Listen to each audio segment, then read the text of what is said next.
Hello, and welcome to this year's edition of our PV magazine Roundtables Europe. This is the 5th virtual edition of this event, and we're excited and maybe just a little proud to present it to you today. I'm Friederike Egerer, Head of Operations at PV Magazine, and today I'm going to be your event host. That means I will pop in between our 8 insightful program sessions curated by our PV Magazine editors. And speaking of the agenda, to tell us more about what to expect, let me invite my colleagues Michael Fuhs, PV Magazine Editor-in-Chief, and Mark Hutchins, Magazine Director at PV Magazine. Hi, Michael. Hi, Mark. Hi, how are you doing? Good morning. Hi. Good morning. Hi, everybody. So, speaking of the agenda, what can we expect? Mark, I think we do have a module session today. That's right, we do. Modules and cells as well, coming up at 11 o'clock this morning. I am looking into the sort of divergent pathways that different manufacturers are taking in search of higher performance. And there's really a lot going on there at the moment. I'm looking forward to sharing it. All right. Yeah, it goes on with modules. Let's say the session will even be before, but we also talk about markets, about prices. I mean, we still see the price decline, and I think a lot of people will question whether it now is worth to stockpile maybe also modules, because they might rise again. We also will have a look on the EU manufacturing discussion in this environment. All right. And I do think we have another hot topic of the year on the agenda, which is storage, right, Mark?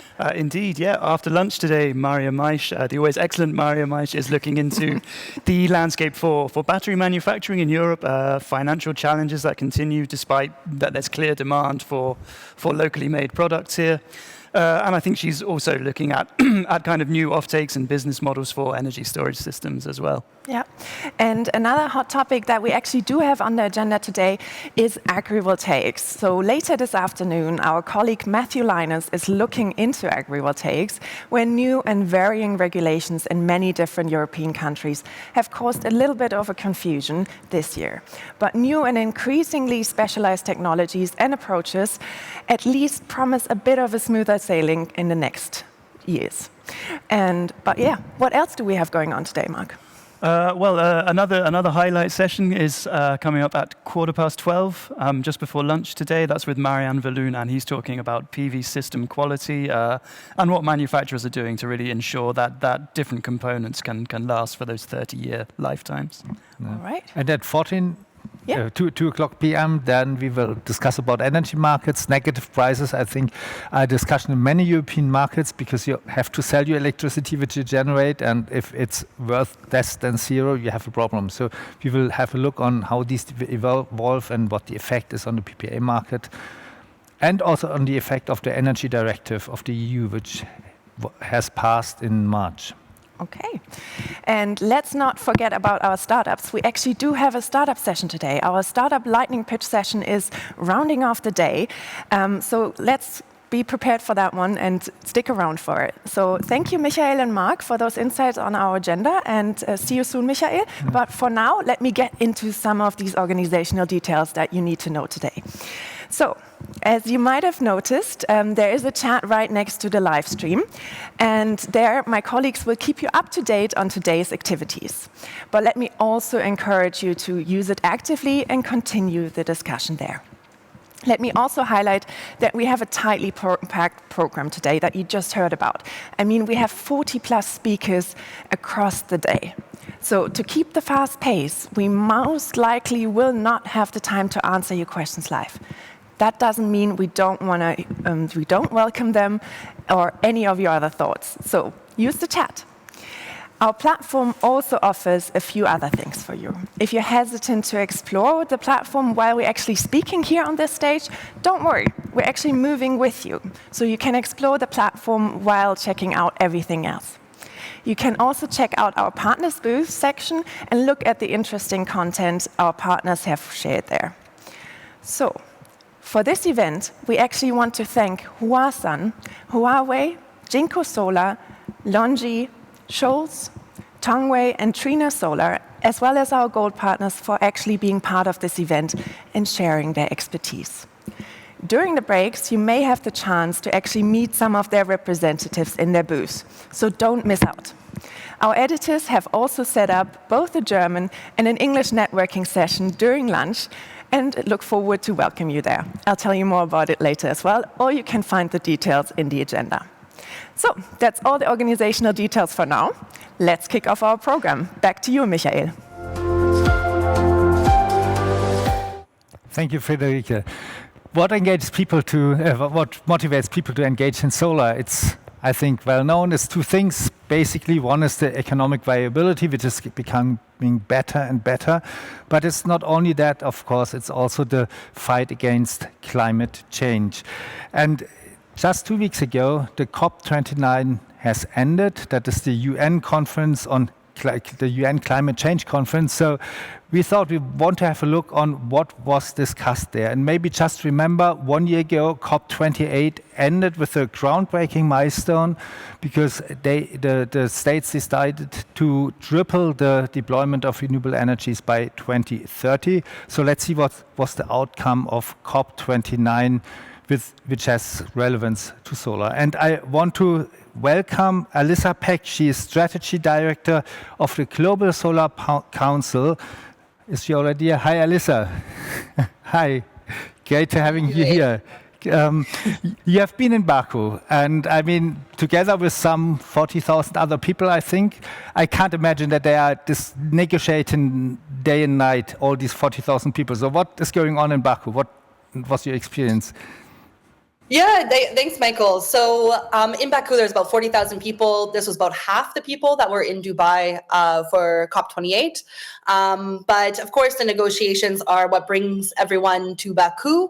But it's just a portion of what happens in the COP. So we have the negotiations that take part, but it's really an opportunity to bring people from all across the world, all different sectors, from private sector to governments to public institutions, MDBs, investors, civil society, all in one place, and all discussing the most pertinent issues when it comes to COP. So while we have the negotiations that take part in those closed rooms with the government delegates, but we also have a whole exhibition and trade fair with pavilions where you can, network with people you wouldn't necessarily network with, running into ministers, or, I ran into the Vice Chancellor of Germany, in the exhibition in Baku. And so we partner with a couple different pavilions, with the Global Renewables Alliance and IRENA, and also with the International Solar Alliance Pavilion. And then, also speak in different events at different country pavilions, CSOs, etc. So it's really a really exciting kind of atmosphere that happens in Baku and at COPs in general. Also, at least sometimes relevant outcomes. So what relevant developments have you seen which concern PV and storage maybe? Yeah, so there's three main things that we were pushing for as the solar, but also as the wider renewables industry in Baku. The first of was what you mentioned is the tripling goal that we achieved in Dubai in COP28, but actually operationalizing that. How do we actually achieve these goals, and making sure that countries update their nationally determined contributions, NDCs, which are the kind of key legally binding document regulation as part of the Paris Agreement, updating their NDCs to be aligned with that tripling target, scaling up their ambition for renewable energy. Another key thing that we looked at was the storage and grids pledge. So this is essentially a kind of follow-up to support that tripling goal. And that's pledging, that was launched at COP29 and their presidency, and that's pledging to achieve 1.5 terawatts of storage capacity by 2030 to support the tripling goal, which is about, 6 times current installed capacity of storage, and also scaling up grid infrastructure, so adding an additional 25 million kilometers of grid infrastructure across the world by 2030.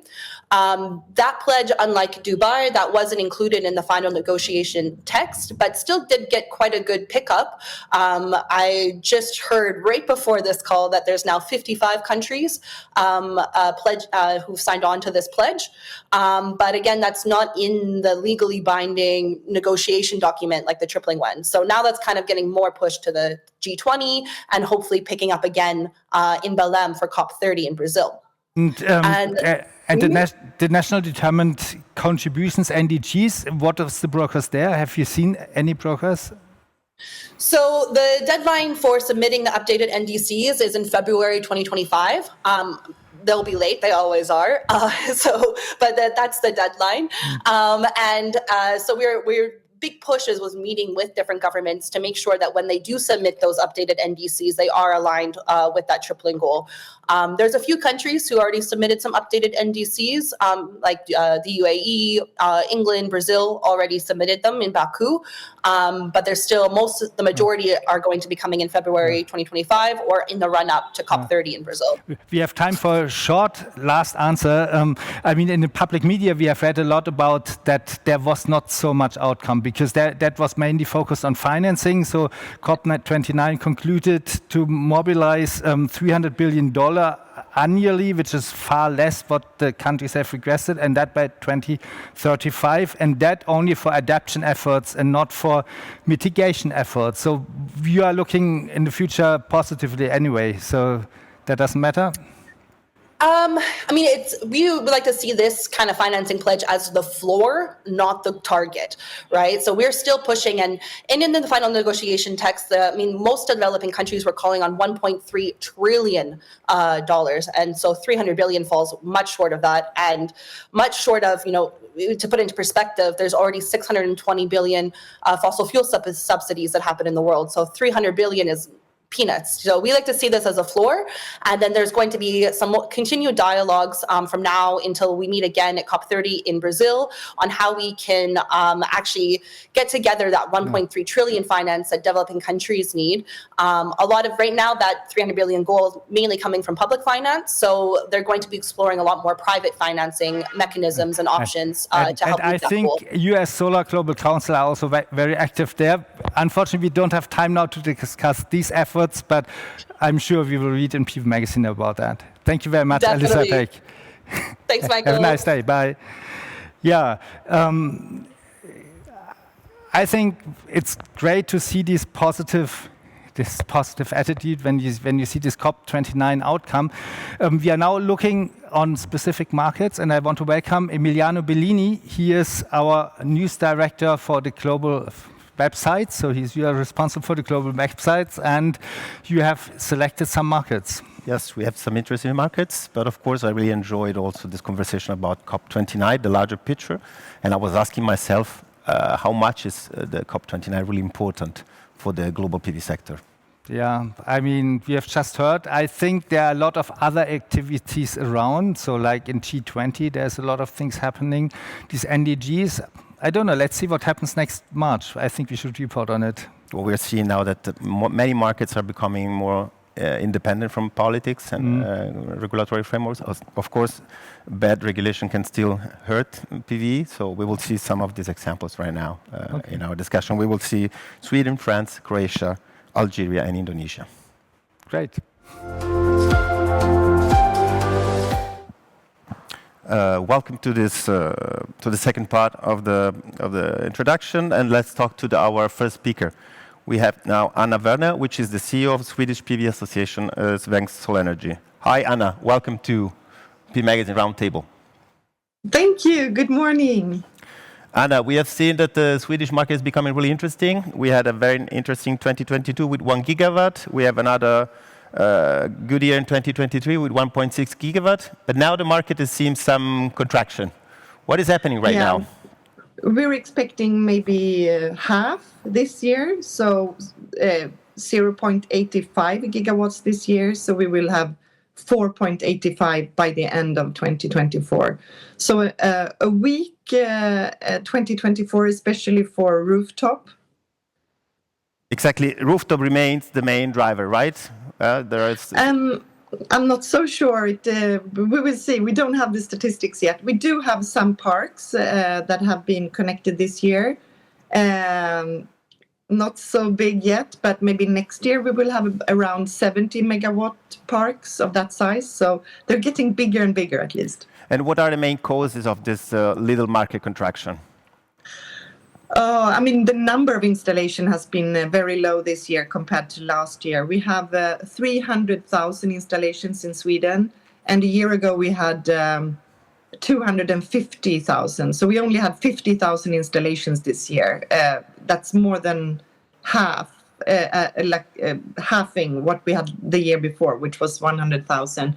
I would say it's mainly the high interest rates, high inflation.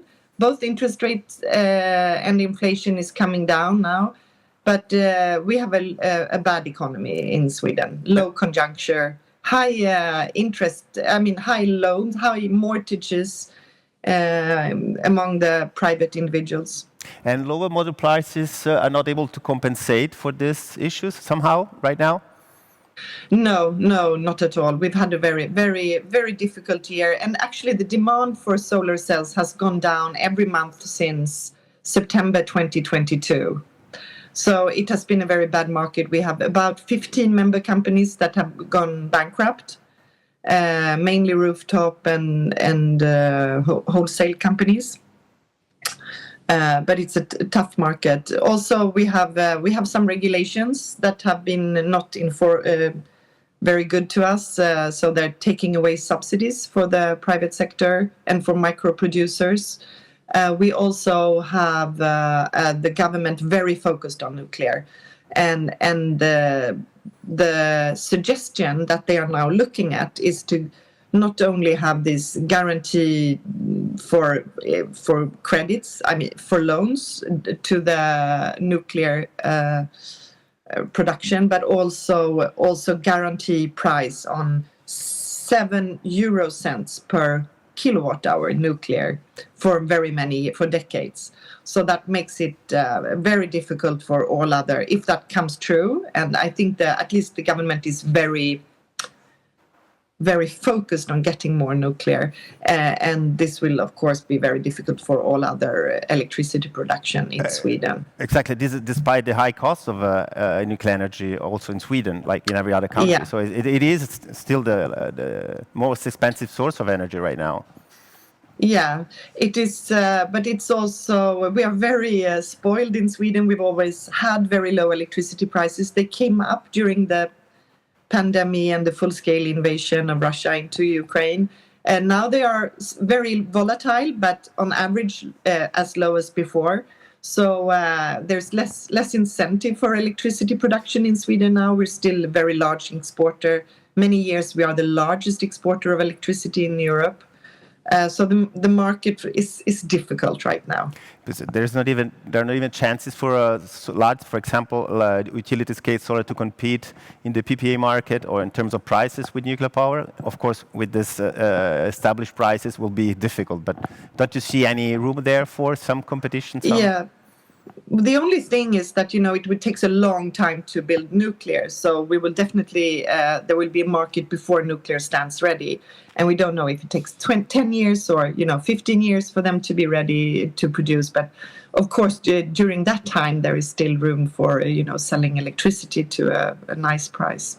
So this is also something we were discussing with Michael before, somehow the solar sector is becoming less dependent on politics, but still we see that politics may have some real impact. In this case, the space for PV will be less because of nuclear power. Very much depending on, it's very regulated, the power sector. It's all politics, I would say. We do have a lot of wind also, per capita, very high in Sweden. Kilowatt hours per capita wind is very high. So 21% of our electricity mix is already wind power. So there's not, it's a difficult market. Low electricity prices. And one last question, and I think this may also have some impact on the innovation of the sector. Maybe there will also not be many chances for storage, or do you see any possibility that storage will also come into the picture? Oh yes, of course, storage is going very, very well, and that's really what saved many of our member companies last year. Our very, very, not very, detailed prognosis, but somewhere around 1.5 gigawatts in storage will be in place by the end of this year. Now, and that would be 2.5 gigawatt hours maybe of storage. So that's increasing. I would say about the same interest as last year, which is very strong. And then I have to say we have elections in 2026, so then everything can change. But right now it's very focused on nuclear. But can we say that despite all this, the market won't stop? We will see the market moving forward anyway, right? I think it will be moving forward, but at a lower pace for the moment, for 1 or 2 years. Okay. But batteries is going well, and I think the people know that we need more batteries, so that's very well in the debate and so we will definitely get more storage. Thank you very much. Small scale and large scale. Thank you very much for having me. Thank you very much for your contribution. Bye. Let's move to the next speaker, which is Xavier Daval, which is the CEO of French consultancy kiloWattsol and also the Vice President and Chair of Renewable Energy Association, Solenergi. Hi, Xavier. Welcome to the Roundtable. Good morning, Emiliano. Good to be here. Xavier, maybe you've listened to what we say with Anne before. We spoke about nuclear power, and France still covers around 75% of its electricity demand with nuclear. So for you, it's even harder. And then on top of this, the government is also planning new reactors. We don't know when and if they will ever be built, because they're very expensive. But I mean, the French PV sector has to deal with a stronger nuclear energy sector. Yeah, I was listening to Anna and I thought how politics is so important, and especially in France, and especially in this very moment where we've lost our government, and it's going to be complicated for quite a while. France is a unique country. We have engineered some things that exist in no other country in the world. 75% of nuclear power in the mix, and the challenge we face at the moment is that we have a sort of a scissor effect where the electric demand, the demand for electricity, has been dropping of nearly 9% versus what it was prior COVID, and of course, because we are building new capacity of renewable, and because the nuclear power, which had a sort of downfall, is now fully recovered, we produce electricity in excess. So it has generated a lot of noise, big stories on negative hours and sort of things which are rather negative or not well understood, because at the end of the day, it's a very technical matter, but it's used very much against renewables, while at the end of the day, we know we need to add new capacities. So the game is just starting, and we have to move on, and we have to, not listen to those bad omens coming from here and there, and just be focused on what we have to do, deliver new electricity, carbon-free electricity capacity. Xavier, despite this big challenge and other challenges, the French PV market is performing really well. We have so far this year 3.3 gigawatt. It's one of the best results ever. Yeah. And we're going to exceed 4 gigawatts by year end. It's doing very well. You need to understand that this market, amazingly at this moment, is very much driven by rooftops. The residential market is about 20% of the market today, but what we call in France S21, S21, which refers to the tariff, or the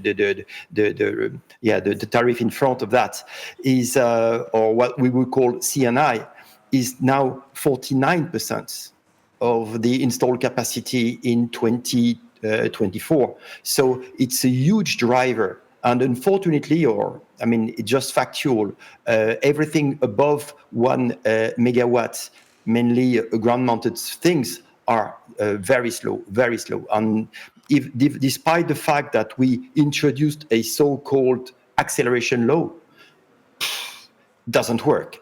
We have just added extra layers of complexity to what was probably the most complex system of all. So it's going to be complicated. France really needs to think about what it wants to do, and maybe review a little its rules, because at the moment, permitting grid connections are slow. And Xavier, as you said, it remains an extremely regulated market. And then, of course, there's another challenge. It's high prices. Tender prices are among the highest in Europe, and PV system prices are still high. And we see, in the meantime, there is a drop in module prices. How come the prices of the French PV market remain so high? I was making the math the other day on comparing with Germany. Germany, from the last Ausschreibung, the tender of Germany of December, I think comparing the last two tenders, France and Germany, France is 7% more expensive.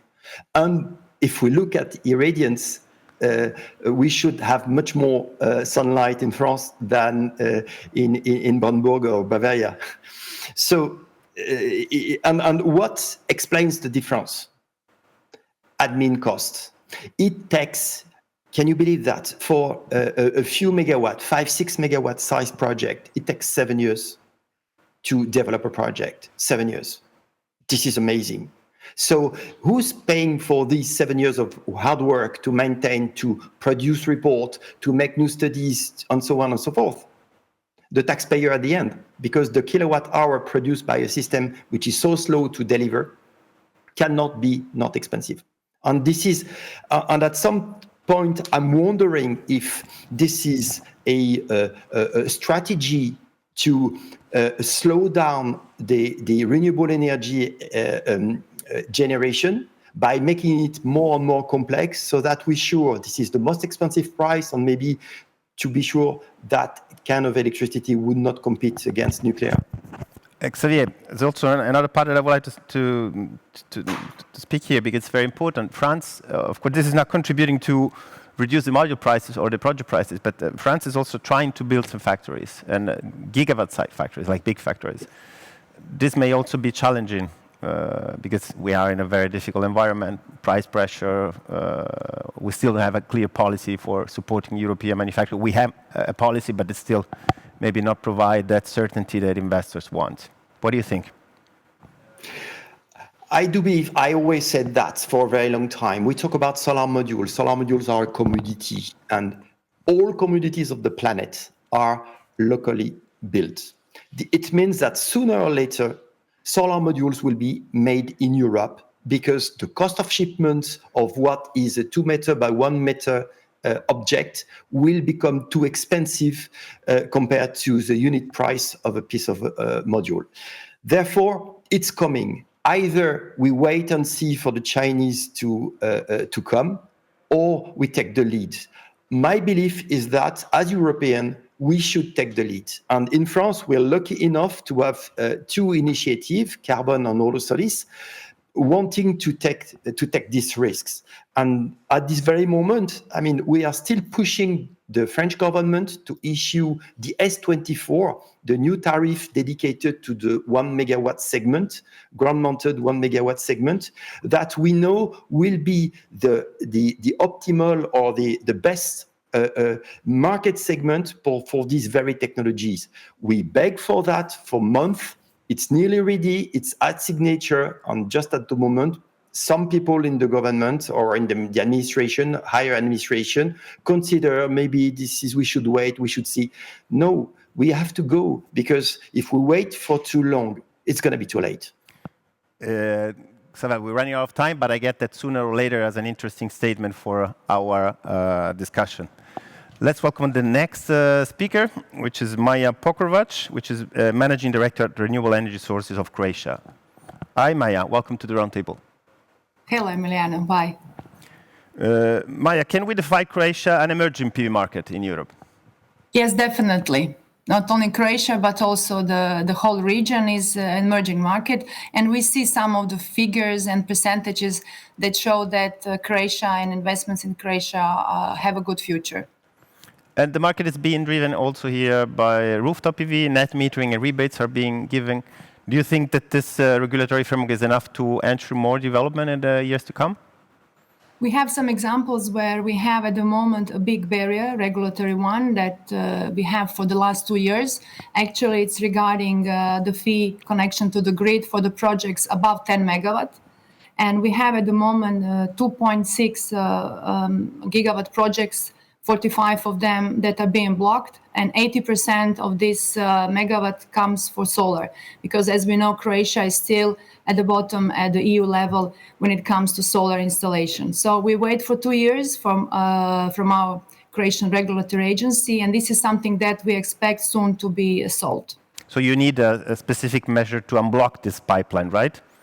Yes, the connection fee, the grid connection fee is not defined yet. For 2 years, all the investors are waiting for this. Without this, it is very hard to proceed with the next permitting that is needed, and it's very hard to acquire financing, because financing, when the fee is not fixed, when it's not determined, is very difficult to obtain. So all these projects, and we can compare it in order for the listeners to understand. For example, this amount of megawatt is, for example, half of the income that Croatia has during the tourism.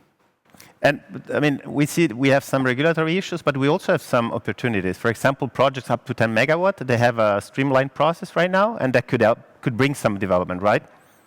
Yes, and investors have a little bit turned to this portfolio up to 10 megawatt, and you're right. We have, with the Minister of Special Planning, they've been given the task to coordinate the solar transition in Croatia, and they have opened this good window, we could say, project solar, but both agro-solar up to 10 megawatt. They do not need energy permit, nor location permit, no construction permit. They only have to have confirmation of the main project. And also we can mention here agro-solar as a good example. The same ministries has opened this model in legislation. And actually before that, with EBRD, we had the support, and we ran a study showing where Croatia can open agro-solar projects. So the regulator has recognized it, and it opened this model, and the Ministry of Economy is already issuing energy permit. The agro-solar is very important for Croatia because it's ranked third at the EU level in terms of paying for climate damages that we have in agriculture.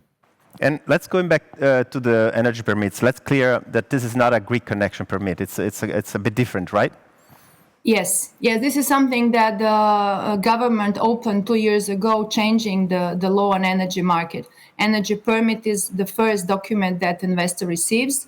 You pay for the energy permit, and then it's valid for 5 years. So it's very much important that energy transition in Croatia is understood by everybody, all energy institutions, because in 5 years you need to obtain and develop your project. And do you expect this pipeline to be unblocked, let's say, soon, or you still have to deal with a lot of politics? Or Yes. It's a public policies are very important in energy topics, and we work on a daily basis. We expect beginning of the next year it should be solved, because there will be new management at our Croatian regulatory agency. So we expect some new things to come. That means that the pipeline could be freed for construction at that stage, right? Yes, I think this is a very high pipeline. The investors comes from many countries, and Croatia's goal is definitely, when we see the public policies coming from the Office of the Prime Minister, it shows that Croatia aims to use and to rely on domestic renewable sources. And Maja, Croatia is also very interesting for agrivoltaics. It's one of the few European countries that has, let's say, defined some provision, guidelines, or even some regulations. So it's interesting for agrivoltaic investors. Yes, when you see our market, it's strange. You have at one point you have a high blocking of the projects, and on the other side we have kind of innovations. And we come under few countries at the EU level that we open this agro-solar and floating solar. We have two ministries, Ministry of Special Planning that I mentioned, and both the Ministry of Economy understanding this term and the need for our agriculture. But also we have a work to do with the Ministry of Agriculture to define them and explain them the difference between the classic solar plants and solar being used as an agri-technical measure. We have support of academia with 3 universities from agriculture sector, and here you can see a good example of combining academia together with business sector, showing that this is a high need for Croatia. And Maja, do you expect that the government will somehow support agrivoltaics a little bit with just some rebates or just some subsidies? I think this is some of the ideas that we will have meetings soon with the Ministry of Agriculture. Generally, if we have 2 ministries that are already supporting it by putting this notion on agriculture projects in both legislation. We do expect more understanding from the Ministry of Agriculture. We have support general from the government. So I see a lot of work, but I don't see any of the major barriers in this sector. Maja, we have time for a last question. When we have the previous discussion about Croatian market, you always mentioned Croatia's energy paradox. Maybe you want to tell us something about that. Yes, a little bit of paradox. We are the only one in Croatia measuring on a monthly basis all the movements, let's say, an energy portfolio in Croatia concerning the renewable energy. And we measure the summer months. And we actually realized that Croatia is importing 25% of energy during the summer months, which is a paradox at the time when we have the most sunny days. And now today it's a sunny day in Zagreb. So at the same time, we are importing 25%. So this is something that the country has to realize and to as much as faster move toward not only solar, but in general, realizing the potentials and the need to rely on domestic sources. Thank you very much, Maja, for your contribution. Thank you, Emiliano. And if I can add just one thing, I invite everybody to come to Zagreb on the 12th of March. We have a Solar Flex together with Solar Power Europe, and I invite you, Emiliano, to come and that we talk about these emerging issues in solar sector. Thank you very much. Thank you very much. We'll try to be there for sure. And now we go to the next speaker, which is Mouloud Bakli, which is the CEO of Algerian consultancy Clean Power Engineering. Hi, Mouloud. Welcome to P Magazine Roundtable. Hi, Mouloud. I cannot hear you. Maybe it's just me that I cannot hear you. Do we have some issues with the... I think we have some technical problems. I don't know. Mouloud, I cannot hear you. I don't know, maybe we can try to fix this and we go to the next speaker. Let's talk to Marylista Citraningrum, which is Senior Analyst at the Institute for Essential Services Reform in Indonesia. Hi, Marylista. Welcome to P Magazine Roundtable. Hello, good morning, Emiliano. I hope you're well. Hi, Marylista. We have been talking for years about Indonesia. It's a huge potential for solar. Despite this, the market is still lagging behind this huge potential. How is this happening? What are the main obstacles for Indonesia to embrace solar fully? Right, so Indonesia is actually considered a potential solar powerhouse because we have between 3,000 to 20,000 gigawatt peak of solar potential. However, we have yet to reach 1 gigawatt peak of installation until now. There are several challenges of it, including that we really have a high dependency on coal. 60% of our electricity generation still comes from coal, and it is very difficult to compete with coal. And then our grids need upgrade, and of course the instability of regulation and policy framework, which until now it still has yet to fully embrace the energy transition. One big issue that we always spoke about in the last years together, it's domestic content requirements. Some of the tenders were linked to some domestic content requirements, domestically produced PV components like modules and inverters. How much is this being a key obstacle for the future of Indonesia? Okay, so previously Indonesia mandated that 60% of solar power plants components has to be sourced locally. However, we really have difficulty in ramping up production, and all the solar modules produced locally is about 30% more expensive than imported module with less quality. So to solve that problem, this year the government have undertake significant regulation changes. They relax the local content requirements. If the projects sign the PPA by December 2024, then they will only need to comply 20% of the local content requirements for the whole projects, not only for solar modules.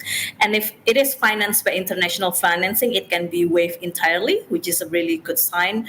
The government really wants to lift the challenges ahead to promote more solar installation in the country.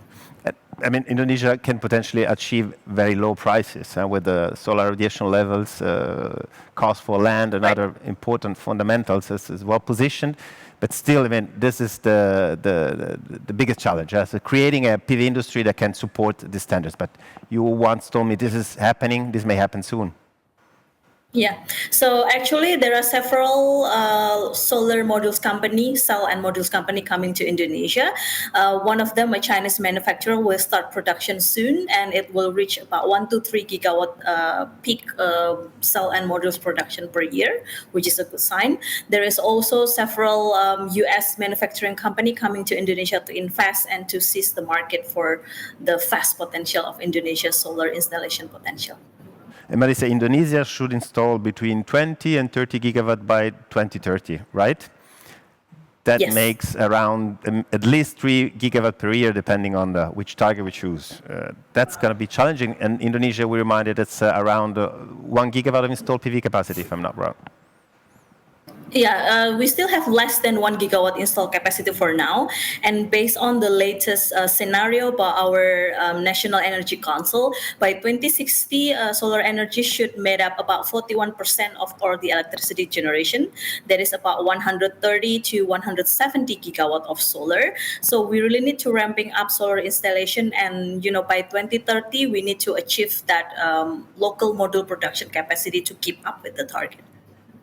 Marylista, when it comes to distributed generation, rooftop, we know that there is no real support for distributed generation, which makes it really challenging. There is no net metering, never been feed-in tariffs or kind of rebates. So it's a challenging environment, but still we have some interesting numbers, right? Yes, I think right now rooftop solar is mainly driven by market mechanism, especially from the commercial and industrial sectors, because they want to have energy efficiency measures in their operation. But the government really does not give support for residential and small-scale installation.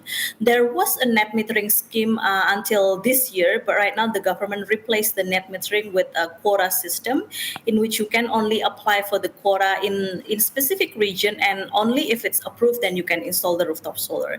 And even if you can export the excess of solar power to the system, then you will not get paid or being net meter for it. But it's another interesting development for Indonesia, maybe floating PV. Indonesia is an archipelago. There are hundreds of islands, and also off-grid potential applications that should be followed, should be implemented. Mm-hmm. So we recently inaugurated the biggest floating solar PV in Southeast Asia just last year, and the government right now is inviting more bids for floating solar because we have a lot of dams and also a lot of water reservoir, and it is cheaper than build solar farm on the ground because you don't need to buy the land or rent the land. Apart from that, off-grid installation and decentralized solar is also one of the government measures from the dieselization program, that is to replace thousands of diesel generators across Indonesia with solar PV and battery energy storage system. And Marylista, maybe we can just approaching the end of our conversation, but maybe you can tell us about the next 2 years. Can you give us an outlook? 2024, 2025, eventually 2026. What kind of development could we expect? Have you made some forecasts at your institute? Yeah, so actually we have new president, and the president has set an economic growth of 8% for his 5-year leadership period. He also made 2 key statements at G20 and APEC summit. The first is to phase out coal by 2040, that is 10 years earlier than the actual target, and then to install over 75 gigawatt of renewable energy capacity, and many of it will come from solar. So we sort of expect in the next 2 years there will be more support and regulation for utility scale solar, and we hope that this new presidency will also provide incentives, financial incentive, fiscal incentive, tax incentive to spur the growth of solar energy in Indonesia. So we have seen how much regulatory framework are important, but can we say that despite the low level of support, the Indonesian PV market is moving forward? Yes, I think Indonesia is still a very attractive market for investors, and we hope that with the improvement in regulatory and policy framework, then we can be the solar powerhouse that we can. Thank you very much, Marylista, for this interesting discussion. Thank you very much. Let's try again to talk to Mouloud. We had a problem with the connection before. Mouloud Bakli is the CEO of Algerian consultancy Clean Power Engineering. Hi, Mouloud. Mouloud, Algeria is a very interesting case. The Algerian government always made it clear, we will build the PV sector in this country, but we want to do that with the manufacturing industry. We want to build the modules, the inverters, the cable, and actually this is somehow happening. Absolutely. Basically, there is a minimum, there has been a tender of 3 gigawatt EPC, and for that particular tender that has been already attributed to several EPC companies, there was a requirement of minimum 35%, and for that you would need to have minimum local cables. We have about 4 companies who are producing cables and exporting cables, mounting structure, civil engineering. With that, you're more or less close to the 35%. With module, you can have a bonus, basically 25% at the EPC level, at the balance of system level. But this is kind of really the strategy of the government to have the program deployed together with local content. And Mouloud, the first tenders that have been done with domestic content requirements, let's say, failed to provide big volumes. They provide some volumes, but not too much. Now there are new tenders coming, and you said this could be different. This time there could be more. Yeah, there could be more local content. Initially, there was only, I would say, one factory that has the capacity of doing 100 megawatt TOPCon and PERC. Now, since about a year, there is roughly speaking, as we speak, there is roughly speaking 500 megawatt capacity of TOPCon glass technology. And we believe in the next year, there'll be about 1 giga or 1.2 gigawatt of just modules. Regarding mounting structure, we already have about 3 gigawatt total capacity. This is fixed tilt mounting structure. And there will be more tenders upcoming. Actually, some have already have been announced a couple of days ago. That will be released early next year. And once in our talks about the market, you told me we want to be like Turkey. Turkey has done the same. They made tenders. These tenders have a high domestic content, and they built an industry. Of course, this industry is also struggling with the global environment, which is very challenging right now. So this is actually the idea. Yeah, this is the idea. Algeria is pretty much following the model of some of those countries like Turkey or India. Of course, we are struggling in the terms of pricing. But it's a choice that the country has done versus should I go to lowest kilowatt hour price, or should I go to medium kilowatt hour price and buy, but together building capacity of local industry. And clearly Algeria is going to this second pathway. And as we've seen, Turkey is also producing polysilicon solar cells, although in a limited number of factories. Is there a place where you would like to go as a country? Actually, right now it's mainly module. And together there is also there are 2 companies who are building about 10 gigawatt of solar glass. This is in the supply chain of the module. But as we speak, there is no real push for cell. There are some Chinese companies actually this week in Algeria looking at building capacity of solar cells for U.S. export. But this is still to be confirmed. But right now, at the government level is mainly module and building some of the raw materials components like solar glass. Algeria is a very good place for solar glass because electricity is very cheap and gas is very cheap. So it's a good place to do solar glass because solar glass is very energy consuming and is relying on gas and electricity cost. Xavier Daval from the French Association before he said sooner or later. Can we say the same for Algeria? Sooner or later you will build this industry. Sooner or later, the country has a goal of 15 gigawatt by 2030, and it's mainly driven, whereas in other countries driven by reducing the cost of electricity cost. In Algeria, there is first of all reducing electricity cost. Second priority is to increase the export of gases, because right now the 100% of the electricity produced in Algeria is made of gas gas turbines. So the gas consumption is huge, and by increasing the domestic demand, it is reducing the capacity of the country to export gases. So solar will be a big enabler for Algeria to increase the volume of gas exported to Europe mainly. Mouloud, in the MENA region, Middle East, North Africa, we have seen very interesting tenders with very low prices, very low LCOE. Do you think Algeria may reach these price levels also with domestically manufactured PV modules and inverters? Or maybe they will be just slightly higher or considerably higher? I think it will be slightly higher. Actually, Algeria is not manufacturing, is removed the inverter. Inverter was in the plant. Inverter is not anymore in the plant. It's mainly multi-structure modules and cables, of course, civil engineering. I think that I see a better pricing in about 2 years when Algeria will switch to tracker and will switch also to IPP model in terms of the tenders. Right now, the tender is mainly an EPC tender, so it's on a dollar per watt basis. But we believe the next tender or the one after the next tender will be IPP based. That has been announced already by the Ministry of Energy. But 3 gigawatts should be out in the course of January, February timeframe. Mouloud, we have time for last question. Distributed generation is, of course, lagging behind the strong potential that Algeria has with the solar radiation, of course. Why is that? And what can we expect for the next years? Yeah, distributed, I'm not sure when it's going to be coming on board. As I said, the problem is the electricity cost in Algeria is about 3 cents dollar, the grid price. So I don't see a motivation from any private sector to go in that pathway.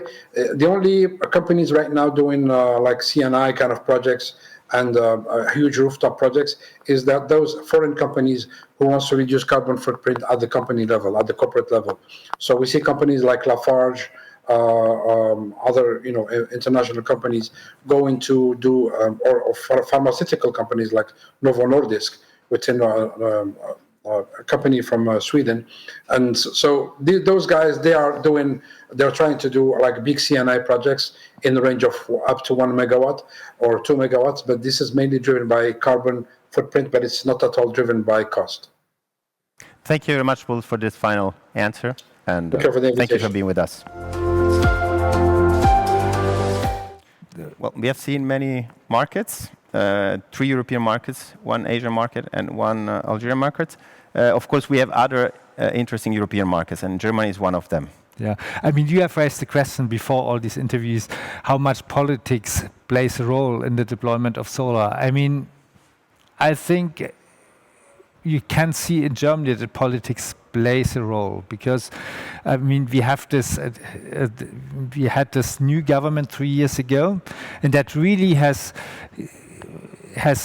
really abandoned a lot of regulations, has made it easier, and that's one of the reasons why we had last year something like 15 gigawatts installations, and this year I think it will be even more. And so the market looks on the first view quite nice, but on the second view one has to differentiate a bit because large scale is really growing, so we have 30% plus at large-scale PV, but the residential PV below 10 kilowatts, that is a problem at the moment. So that was shrinking by about 30%. Which is happening in many European markets, by the way. We have problems in the Netherlands and Spain. Yeah. So it's but it's really also a problem for a lot of installation companies. So installation companies are suffering at the moment, some of them at least. We know that this is a very bad situation. But what I wanted to say that politics may not completely bring the market to a collapse as it happened in the past. So we still see strong demand despite everything. Yeah, demand obviously is still big if you see that we will have something like 16, 17 gigawatts this year. So do you expect the market will still grow maybe in the next 2 years? Yeah, I mean, next year we have to see what happens. I mean, residential, as I said, is a bit suffering.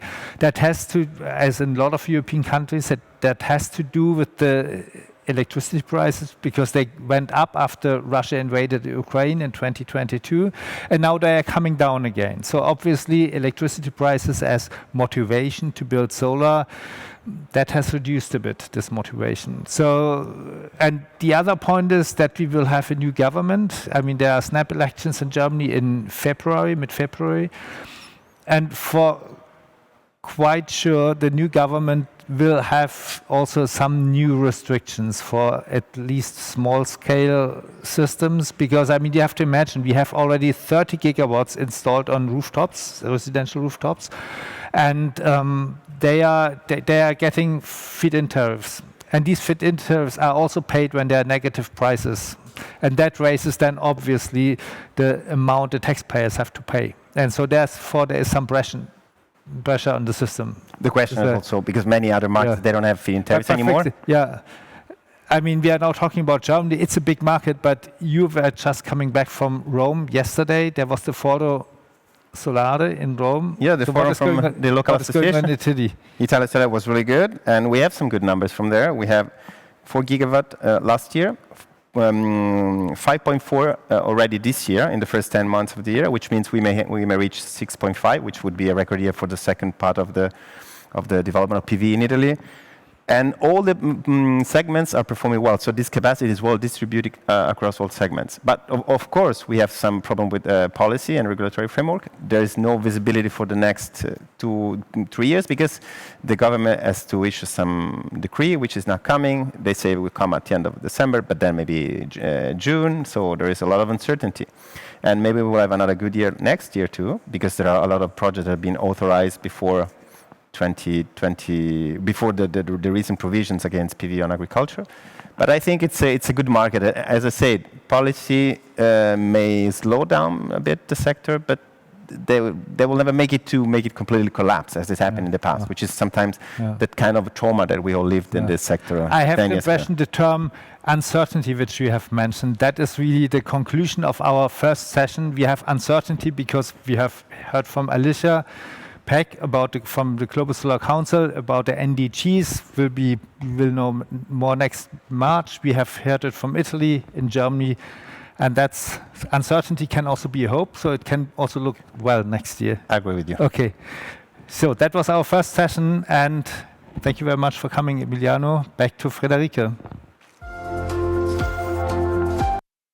Thank you, Emiliano and Michael. Dear audience, what did you think of our first session? Let us know in our chat. And diving right into our next session, I immediately welcome back my colleague Michael Fuhs, Editor-in-Chief of PV Magazine. You didn't have to go far for the upcoming session, Supply Chain in Disarray, where next for prices, modules and more. We have invited experts from 3Sun, Enpal, Goldbeck and S&P Global to discuss the impact of the fallen module prices on the industry and explore where to go from here. As my colleague put it, it is no longer just about price, it is also about security. So stay tuned.